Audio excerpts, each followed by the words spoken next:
Good evening, everyone. I'm Jim Rosenfield. A near disaster is averted in New York City today when a blimp crashes into an apartment building. We'll see home video of the accident. Tonight, President Clinton visits Mississippi River flood disaster areas. We'll have a live report, and we'll have some money-saving tips for buyers of costume jewelry. These stories and much more are coming up next.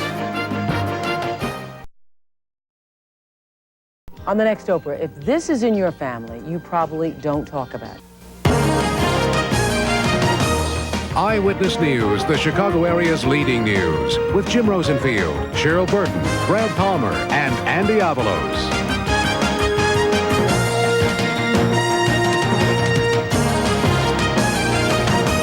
Good evening, everyone. President Clinton comes to the Midwest tonight to inspect the damage from a rampaging Mississippi River. Jeff Moore of our Quad Cities sister station is in Eldridge, Iowa. He has the latest now in a live report. Jeff? President Clinton met for more than an hour tonight with a group of farmers here at a farm in Eldridge, Iowa, and he promised them a very generous, enormous package, really of financial aid for farmers whose crops have been damaged by a record rain and flooding. President Clinton met with a relatively small group of farmers, accompanied by a large group of reporters. I've had about 1,000 acres underwater since April. The president immediately offered some relief. I have only $100 million right now in my disaster fund under present law, and I signed a letter releasing that fund before I came out here. And that will be just part of a $1.2 billion package he says he will be offering Congress to go to farmers whose fields have turned to mud. New estimates just released by the state of Iowa put farmers' losses from waterlogged fields at $1 billion, with 2.5 million acres gone to waste in Iowa alone. While the president's offer of more government spending was welcome, it also drew a confrontation from a young man who wanted no more taxes. We're taxed enough the way it is right now.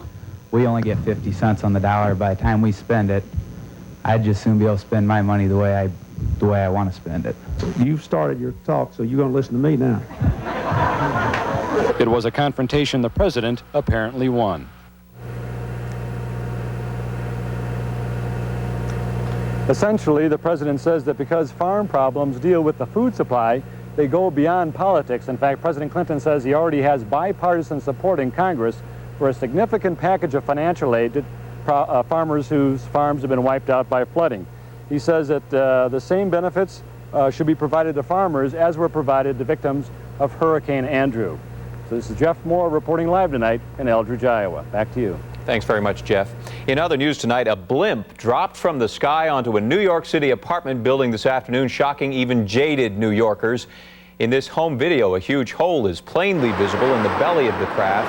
The blimp had been leased by a pizza chain to promote a new product. The Federal Aviation Administration says the mishap was caused by a structural problem in the tail section. As helium leaked out through the gash, the craft came down on top of a 7-story building. I looked out my window and I saw this blimp coming down backwards with a big gashing hole in its side. Then I realized that these guys were in serious trouble. The gondola landed on top of the roof. The front is on top of the roof, but the back is laying over the side of the building. And they were very, very lucky. There was no fire or nothing. Very, very lucky. I've seen everything in New York, but this is too much. Well, the crew said they intentionally landed on the building after deciding against a crash landing in the nearby Hudson River. Miraculously, there were no serious injuries. Elsewhere tonight, South African police stormed a hijacked plane and shot a lone gunman in the head, ending a 3-hour drama at Johannesburg Airport. The pilot and a passenger on the twin-engine plane were also hit in the gun battle between police and the hijacker, who carried an assault rifle. The plane had left Mozambique for Swaziland, a tiny kingdom between Mozambique and South Africa. Shortly afterwards, the hijacker demanded to go to Australia. He was told that was beyond the plane's range, and he settled for South Africa when he was told the plane was low on fuel. And here at home, some scary moments for 104 airline passengers when their plane developed engine trouble, forcing an emergency landing at Midway Airport today. No one was injured. The Southwest Airlines jet had just taken off from Midway en route to Kansas City when the pilot radioed that one of the jet's 2 engines had failed. The problem was blamed on pigeons that had been sucked into the engine. The pilot asked for permission to return to Midway, and the plane landed safely as rescue personnel stood by. A holiday tragedy in the northwest suburbs where a young man died while he was swimming. The accident happened at Axe Head Lake near Des Plaines this afternoon. The victim was just 18 years old. Witnesses said he was underwater for about 20 minutes before rescuers managed to pull his body from the lake. The incident is under investigation. It's not clear exactly why the man went under. Authorities are not releasing his name until they can contact his relatives. Divers and drag boats resumed searching for a man who disappeared after a canoe accident in the Fox River. The man was with a companion in the canoe when it capsized near the Fox River Shores Forest Preserve. The companion made it to shore safely. Authorities still haven't released the name of the missing man, who is said to be in his 20s.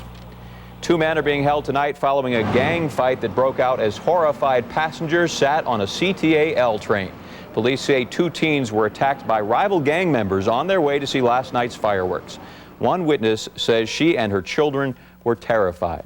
They just pulled out guns, so we ducked down, and they just started shooting in between the trains. I don't know how many people got shot, but a bunch of people got shot.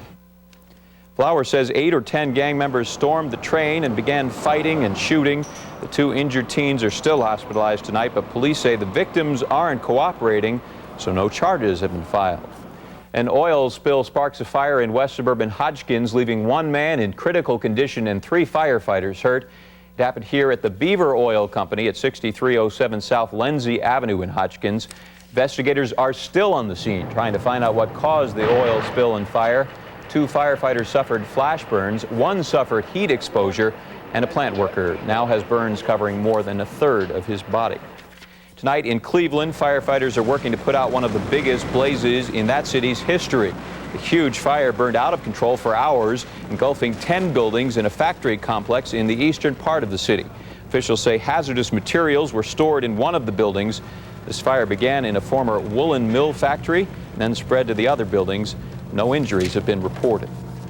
Back here at home on the southwest side tonight, a suburban woman is dead after being shot in the head and left in the trunk of her car. Channel 7's Jim Gibbons joins us now with late details. Jim?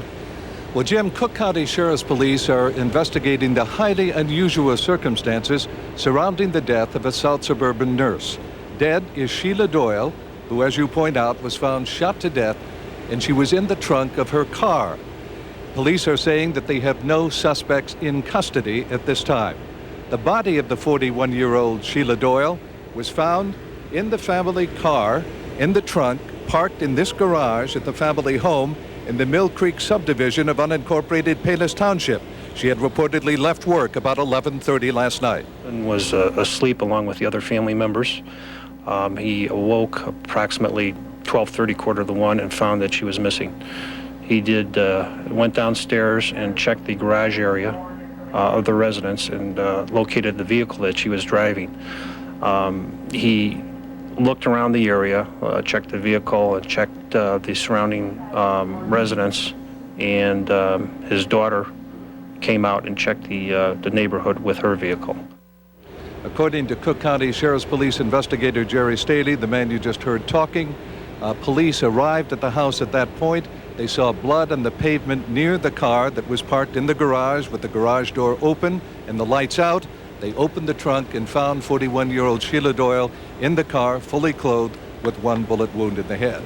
The caliber of the weapon used was apparently very small, and the sound of the shot might easily have been confused with all the firecrackers going off in the area last night. Once again, there are no suspects in custody tonight. Reporting live from unincorporated Palos Township, the Mill Creek subdivision, Jim Gibbons, Channel 7 Eyewitness News. Jim? Thank you, Jim. Coming up next on Eyewitness News, relatives and friends honor a young man who was tragically slain 1 year ago today. We'll also tell you why a top scholar and star athlete turns himself into authorities after winning a college scholarship.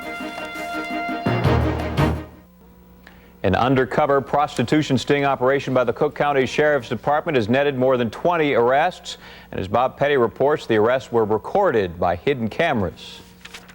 An undercover Cook County Sheriff's deputy walked in front of a Lyden Township motel along Manheim Road. Time and again, she was approached by a man allegedly offering money for sex. Our officer did little but walk up and down the street. She did not wave any cars down. She did nothing unusual than just walk up and down Manheim Road. After a deal was struck with the female officer, uniformed sheriff's deputies moved in to make the arrest. In all, 22 arrests were made, including 2 alleged prostitutes who allegedly made offers of sex for money to undercover vice officers involved in the sting. For years, this section of Mannheim Road was known for its nightclubs and prostitution. All those clubs have since been closed down and they've never been reopened. But in some people's minds, this is still the place that they feel that they can go for certain types of activities that are not available elsewhere. People who know this stretch of Mannheim Road say prostitution has and continues to be a problem. The area is surrounded by neighborhood residents who have lived with the problem for years. For Marcus Marinelli and his family, prostitution along Mannheim Road is a serious problem. I see him out here once in a while. It's not an uncommon sight? No. About 3 hookers standing over in front of the apartments down there. Surprising. This was the second prostitution sting operation in the area since last May.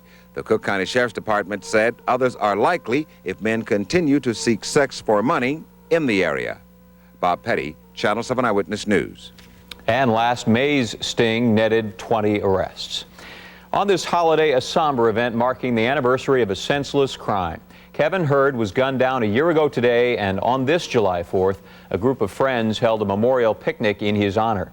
At that picnic, funds were donated toward a Kevin Hurd Scholarship Fund, which will grant architectural scholarships to minority students. Hurd was 23 years old and an architect in training when he was killed. He'd been in his car when someone yelled a gang slogan. He tried to drive off and was shot. He had been working for the CHA and had planned to get his master's degree. A University of Chicago scholarship winner has surrendered himself to U.S. immigration authorities, saying he doesn't want his status as an illegal alien to affect his future in this country. Rafael Ibarra's mother brought him here illegally when he was 5 years old. Since then, he's been a star athlete, scholar, community activist, and high school valedictorian. But Ibarra is now fighting for U.S. citizenship so he can stay here legally and help his family. It means a beginning.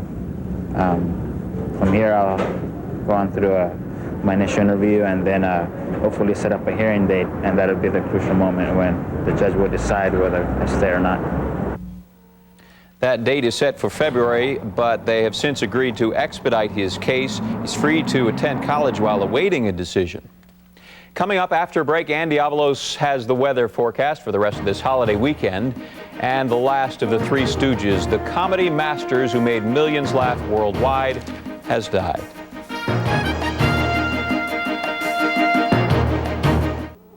Tonight's weather is brought to you by your local Jiffy Lube dealer.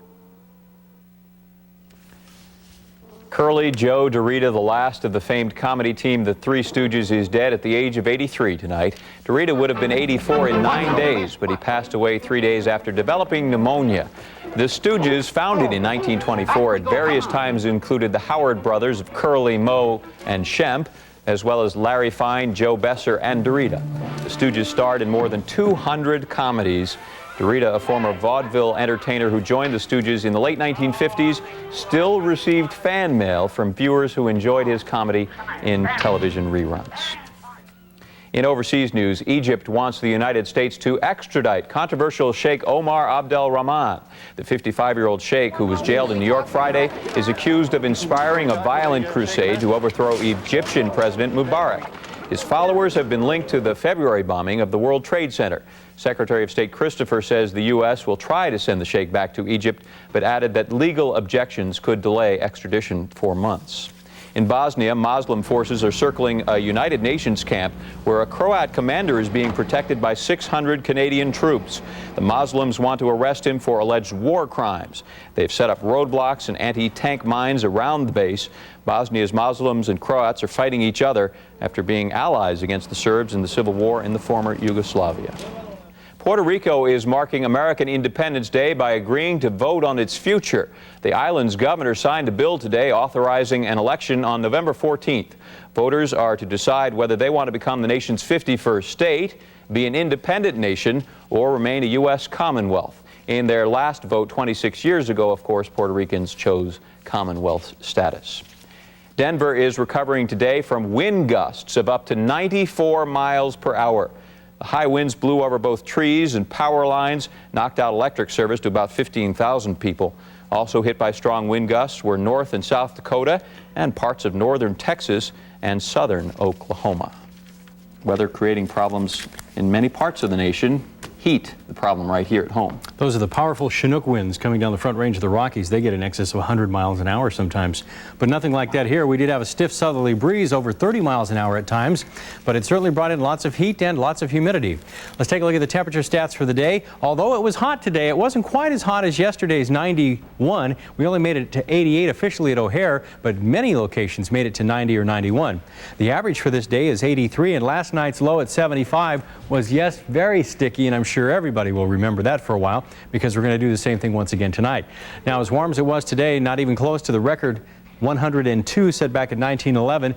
A 50 for the record low would be very comfortable tonight, but nowhere close to that. Your sunrise tomorrow will be at 522. Temperatures have cooled off just a few degrees in the last several hours, still in the low to mid 80s throughout the entire metropolitan area, still a brisk southerly breeze, and humidity still very high in the 65 to 70% range throughout the area. Well, temperatures are still in the 70s and 80s here. There is some cooler air back to the north and west of us into the plains, and a spinning storm system along the U.S.-Canadian border is helping to drag in some of that cooler air. And where the two air masses meet, big showers and thunderstorms have been erupting this evening. You can see the bright clouds, an indication of where the biggest storms are located, now into the central plains, into portions of Iowa. We'll take a look at the radar, and you'll be able to see this band of showers and thunderstorms, which has actually been sweeping from the southwest to the northeast at about 30 miles an hour throughout the entire afternoon this evening, and will do so throughout tonight. The problem with all of this rain is it's creating additional flooding problems along the Mississippi River, but high and dry conditions for us tonight and into tomorrow. That's actually good news for us because at 7 o'clock in the morning, your Monday starts just kind of mild and muggy. Temperatures will be in the 70s. You'll need to run that air conditioner all night tonight and all day tomorrow. The most prominent feature on the satellite picture this evening, again, is this big swirling storm in the northern plains. It's dragging in cooler and drier air on one side, and where it meets that very hot and humid air, this is the boundary area where the big showers and thunderstorms have been erupting. That will be the case once again tomorrow. The forecast map shows that frontal boundary just back to the north and west of us, and along and in advance of that front, here's where the heavy showers and thunderstorms will erupt once again. For us, we'll have a partly sunny, windy, hot, and humid day. You notice the storms are just back to the north and west of the metropolitan area. By late afternoon, we may see a couple of storms, but by tomorrow night and into Tuesday, we will definitely get some thunderstorm activity. This sports segment is brought to you by your local Ford dealer, a participating advertiser. Quality people, quality products. And welcome back, everyone. Right now, golf is a very easy game for Nick Price as he enjoys the hottest streak of his career. Price completed his 4-day assault of Cog Hill's Dubs Dread course 19 shots under par, and that was good enough for a 5-shot victory over Greg Norman in the Western Open. You know, the front nine, I couldn't have wished to play the front nine any better in the situation that I was, and I had a couple of loose shots, but I recovered from them, and you know, to make 4 birdies in the first 6 holes was just, I couldn't have wished for any better. And if it was great for Price on the front side, it got even better on the back nine when he rolls in this long birdie putt on the 10th hole for a 6-shot lead over Norman. Those kind of things just haven't happened to me in the past. You know, I hit a poor tee shot and an average second shot, and I got 35, 40 feet, and the ball goes dead in the jar, you know. I just don't make birdies like that too often. And, you know, the golfing gods were shining down on me today. That's for the last 2 weeks anyway.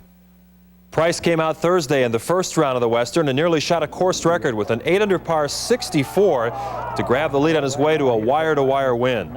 And that came just 4 days after he won the Hartford Open. Price has become the only player this year to win back-to-back on the PGA Tour, and it was his 7th win worldwide in the last 11 months. Looking back, you know, probably the greatest 3-week stretch of golf I've ever played. You know, I'm just mentally and physically drained right now with the heat and everything, and I'm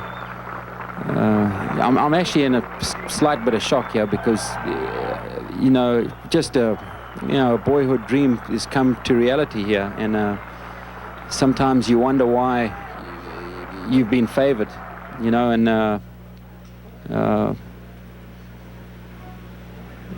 I just feel very fortunate right now. Just a great performance by Nick Price. The seniors will be in Aurora in just over a week. Lots of drama in today's Kroger Classic. Simon Hobday rolled in that birdie putt on 18 to break a 4-way tie and win the tournament, his first victory on the senior tour. Gibby Gilbert, Bob Reith, and Mike Hill tied for second. Well, you know Rodney Bolton has to be celebrating tonight after scoring his first Major League victory. The 24-year-old rookie was impressive in pitching the White Sox past Baltimore this afternoon, 3-1. The Orioles' Harold Baines switched uniforms to hang out with his old teammates from the '83 Sox in town for an old-timers game against the '83 O's. Neither team scored in 4 innings thanks to some crazy pitches like that from Sammy Stewart. Rodney Bolton used a more conventional style, and he had his best performance in the big leagues, giving up just 1 run and 3 hits in 7 innings, striking out 3. Still, Bolton needed this big blow from Tim Raines to get his first win. Raines drives a shot to the gap in left center with the score tied at 1 in the 6th inning. Ozzie Guillen wheels around from first to score. Raines winds up with a triple. Moments later, Joey Cora lays down a perfect suicide squeeze bunt. Raines scores and the Sox win 3-1. They'll start a road trip in Toronto tomorrow. Kansas City stayed in a first-place tie with the White Sox by beating Toronto tonight. A couple of veterans, Gary Gaetti, who was picked up on waivers, and George Brett team up for the Royals' first run of the ball game in the 4th inning. Then with a 3-1 lead in the 8th, the Royals turned to closer Jeff Montgomery to slam the door. Kansas City swept Toronto this weekend, the first time that's happened since 1987. The first-place Blue Jays have now lost 4 straight. Texas is starting to play well. The Rangers only 3 games out of first place in the West. Seattle's Chris Bosio had a no-hitter for 6 innings, but still lost to Boston. Elsewhere, Minnesota beat Milwaukee. Dave Winfield at career homer number 442, and the Yankees lead Oakland in the 8th inning. Well, it's becoming a very familiar pattern for the Cubs this season. Just when you think they're ready to put together a good stretch of baseball, they take a couple of steps backwards. This afternoon, the Cubs lost their 2nd straight in Denver, 3-1. Poor defense by the Cubs gave the Rockies their first run of the 4th inning. With 2 outs, Dwight Smith just misjudges his fly ball by Charlie Hayes. It drops in for a single. Andres Galarraga scores, 1-0 Colorado. Mike Morgan pitched a good game, at least when he could hold on to the ball. A very embarrassing moment there. It was 3-0 Rockies in the 7th when Derek May drove into left center field. A great catch by Chris Jones to rob May of extra bases. Galarraga continued to keep his batting average above 400 for the year. The single to left was his 2nd hit of the day. The Cubs will cut down Dante Bichette at the plate, but it really didn't help. They lost 3-1, the series finale in Denver tomorrow night. Elsewhere, the Phillies look like they're coming out of a recent slump. The Cardinals dropped 7 games behind Philadelphia after getting swept by Houston. LA beats Montreal on 2 errors and a pass ball in the 11th. Elsewhere, San Francisco continues to lead the West by 7 games over Atlanta, both those teams winning today, and Cincinnati beat Pittsburgh 7-2. Kind of ironic that British tennis fans had to watch a pair of Americans battle for their prized Wimbledon championship on Independence Day. And what a duel it was between Pete Sampras and Jim Courier. Courier was struggling just to stay in the match, and Sampras was looking for the kill in the 4th set, leading 2-1.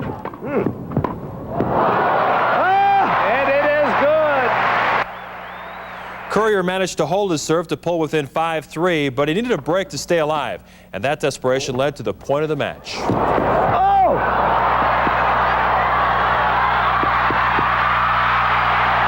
What a shot!